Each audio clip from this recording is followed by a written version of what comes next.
നമ്മുടെ ഒരു ആൻറ്റിയുടെ തയ്ച്ച് കഴിഞ്ഞിട്ടുള്ള 2 സ്ലിറ്റർ ടോപ്പ് ആട്ടോ ഇതിൽ.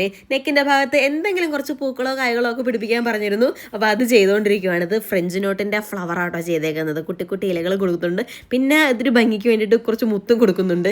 ഈ ഉപയോഗിച്ചിരിക്കുന്ന ത്രെഡ് ഏതാണെന്ന് എപ്പോഴും ആൾക്കാർ ചോദിക്കാറുണ്ട്. നമ്മൾ എംബ്രോയ്ഡറി ചെയ്യാനായിട്ട് ആങ്കർ ത്രെഡാണ് ഉപയോഗിക്കാറ്. അതാണ് ഒരു തൃപ്തി കേട്ടോ. പിന്നെ വേറൊരു ടോപ്പ് ഉണ്ടായിരുന്നു. അതിൽ ഇങ്ങനെയാണ് ചെയ്ത് വെച്ചിരിക്കുന്നത്. ഈ തുണിയിൽ മാത്രം പൂക്കൾ പിടിപ്പിച്ചാൽ മതിയോ? നമുക്കങ്ങനെ ചെടി പൂക്കൾ അങ്ങനത്തെ വലിയ വികാരമൊന്നും ഇല്ലാത്ത പിള്ളേരാണ്. പെട്ടെന്നൊരു മൂച്ചിനൊരു തോന്നിയിട്ട് കുറച്ച് ഫ്ലിപ്കാർട്ടിൽ നിന്ന് ചെടിച്ചട്ടികൾ വാങ്ങിച്ചതാട്ടോ. ഇനി ഇതിനകത്തൊക്കെ നിറയ്ക്കാനുള്ള മണ്ണിന് എവിടെ പോകുക എന്നുള്ളതാണ് ഞങ്ങളുടെ പ്രധാന പ്രശ്നം. മണ്ണിന് എവിടെ പോകും ഈശ്വര. അങ്ങനെ മണ്ണിനകത്ത് നമ്മുടെ പറമ്പിൽ നിന്ന് കുറച്ച് കുത്തി ഇളക്കി എടുത്തിട്ടുണ്ട് കത്രികയൊക്കെ. അതെല്ലാം കൂടി നമുക്ക് ചട്ടിയിൽ നിറച്ചിട്ട് കുറച്ച് ചെടി അങ്ങോട്ട് നട്ടാ കിളുക്കില്ല എന്നൊക്കെ അറിയാമല്ലോ. ഇതിന് മുന്നേ നട്ടുപിടിപ്പിച്ചേക്കുന്നത് താഴത്തിരിക്കണാക്കി. ഇത് 2 ഫ്ലിപ്കാർട്ടിൽ നിന്ന് വാങ്ങിച്ചേക്കുന്നതാണ്. ലിങ്ക് ടാഗ് ചെയ്ത് കൊടുത്തേക്കാം. ഓ ചെടിയുടെ സൗന്ദര്യം നിൽക്കണല്ലേ. എങ്ങനെയുണ്ട് ചെടിച്ചട്ടി? ഒരു ഹാപ്പിനെസ് ഒക്കെ ഫീൽ ചെയ്യുന്നുണ്ട്. നിറയ്ക്കും അല്ലേ.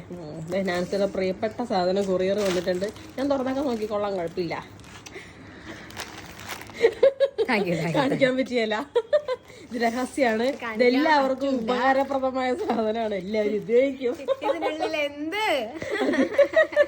അത് നിങ്ങൾ കണ്ടുപിടിക്കണം. നമ്മൾ ടാഗ് പ്രൊഡക്റ്റിൽ കൊടുത്തേക്കാം. അടിപൊളി ക്വാളിറ്റിയിൽ വരുന്ന സാധനമാണ്. ഞാൻ ഭയങ്കരമായിട്ട് ഇഷ്ടപ്പെട്ടോണ്ട് എല്ലാവർക്കും വെറുതെ ഞാൻ റിപ്പീറ്റ് ആയിട്ട് ഒന്നും കൂടെ ഓർഡർ ചെയ്ത് വെറുതെ ഇവർക്ക് എല്ലാവർക്കും വെറുതെ മേടിച്ചെന്ന് എനിക്ക് ഇഷ്ടപ്പെട്ടിട്ട് ഞാൻ അമ്മയ്ക്ക് നൈസിക്ക് ഓരോ സെറ്റ് വീതം മേടിച്ചു കൊടുത്ത്. ഇതെന്റെ 2ാമത്തെ സെറ്റാണ്.